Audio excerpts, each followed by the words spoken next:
Excuse me, where's the...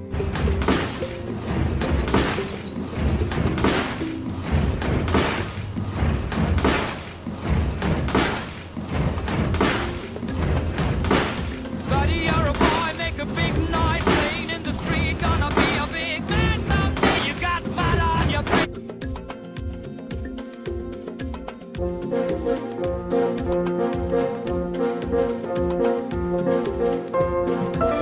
Excuse me, where's the lobby? Down the hall and to the left. Thanks.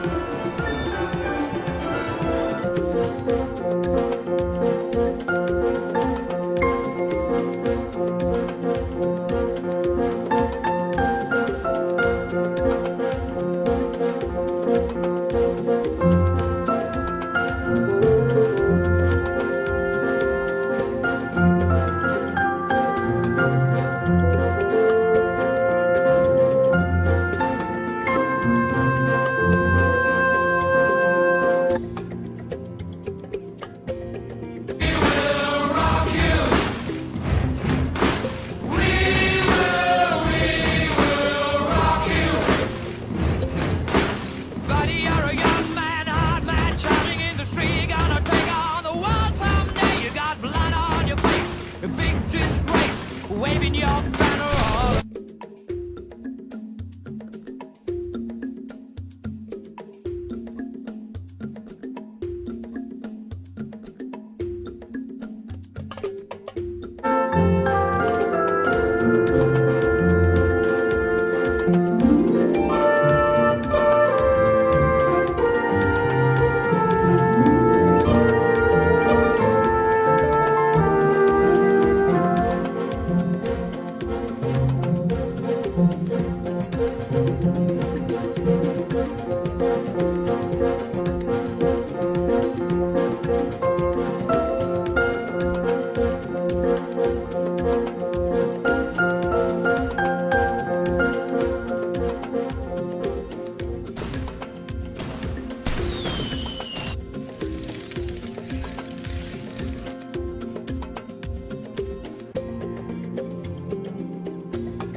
Lobby? Down the hall and to the left. Thanks.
On the 26th of December 2004, an earthquake in the Indian Ocean caused a devastating tsunami that killed nearly 230,000 people in 14 countries. It remains one of the deadliest disasters in recent history. Many of these deaths could have been avoided if people had been made aware of the impending catastrophe. They would have had time to seek safety. However, no effective early warning system was in place. The scale of destruction pushed the international community to establish the Indian Ocean Tsunami Early Warning and Mitigation System. This international early warning mechanism uses sensors and related technology to detect tsunamis in advance and issue warnings to 25 countries in the Indian Ocean region. This permits timely evacuation in the coastal areas and island communities. Effective early warning systems need to be both end-to-end and people-centered. This means that they should launch interventions from the moment a tsunami-triggering event is detected. They should also focus on helping communities interpret and react to messages to evacuate. People-centered means designing early warning systems with the engagement of affected communities, taking the needs of the entire population into account, including those most vulnerable. The Sendai Framework for Disaster Risk Reduction is the global blueprint to reduce disaster risk and losses. It calls for greater investment in multi-hazard early warning systems, recommending 4 key elements. First, countries must focus on improving their understanding of disaster risk. This means knowing which areas are vulnerable to tsunamis and who could be impacted. This information can be gathered from hazard data and vulnerability assessments. The second element is to develop services that help to detect or predict a tsunami and generate timely warnings. This requires a reliable forecasting system, continuous monitoring of hazard parameters, and effective warning services. These should all be based on a sound scientific basis and reliable technology. Third, it is critical that trusted sources issue warnings that are timely and accurate. An impact-based early warning has clear and simple messages. They should be disseminated through pre-identified communication systems and able to reach remote communities. This enables early action and evacuation. Efforts should be made to bridge what is known as the last mile of communication to ensure that no one is left unaware. Finally, it is essential that communities understand their risks. They must trust the warning service and know how to react. This requires raising awareness, investing in education, and ensuring that preparedness plans are in place. These 4 interrelated elements need to be coordinated within and across sectors and at multiple levels for the system to work effectively. Failure in one component could lead to the collapse of the whole system. The United Nations system collaborates and supports the strengthening of end-to-end, people-centered early warning systems.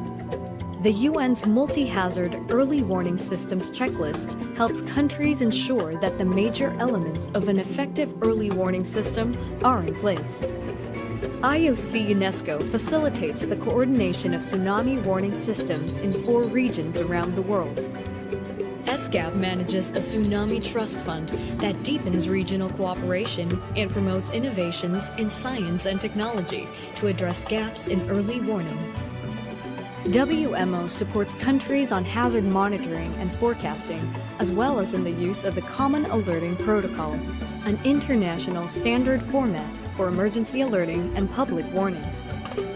UNDP conducts tsunami education and school drills in 23 Asia-Pacific countries, helping school children and their communities respond to tsunami warning.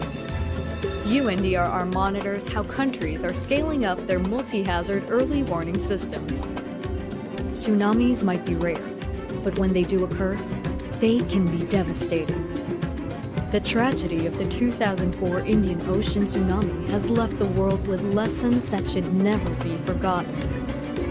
Investing in end-to-end and people-centered early warning systems will save lives, protect livelihoods, and make certain that no one is left behind when tsunamis strike.